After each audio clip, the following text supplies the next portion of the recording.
The U.S. Supreme Court has struck down the president's student loan forgiveness plan. The original plan would have provided relief to 43 million borrowers.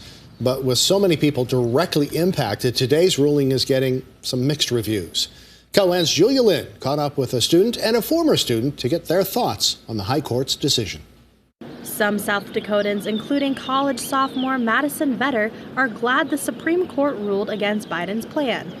So I believe that it's going to be a good thing. I know I'm happy about it because I'm like, I don't want to pay taxes for somebody else's decision to go to college, and that's just my opinion. Those who applied for the forgiveness plan, including Augie alum Sarah Waldner, say this decision was a mistake. I still have that factor looming over my shoulder, and I think that this was a really missed opportunity to impact Americans like me who are working extremely hard. In 2023, the average student debt for someone who received their higher education in South Dakota is just under $30,000. I think it's critical that we look at the front end of the equation and making sure that we're keeping college affordable, that we're coming up with programs and opportunities, viable pathways for every student in South Dakota to attend, complete, and enter the workforce in South Dakota in a way that doesn't constrain them financially. Since 2003, in-state tuition for colleges has increased more than $10,000, according to the U.S. News and World Report. But it's important to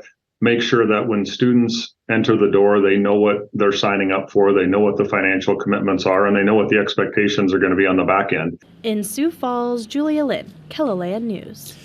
If the plan would have passed, the $400 billion project would have been the most expensive executive order in U.S. history. This afternoon, the Biden administration already announced it's moving forward on a new student debt relief plan. Members of South Dakota's delegation are supporting the Supreme Court's decision on the student loan plan. Senator John Thune said Biden's plan was not only, quote, fundamentally unfair, but unconstitutional.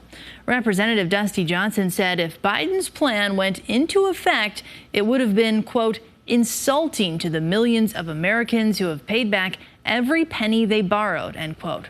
We've posted Thune and Johnson's full statements on KELOLAND.com.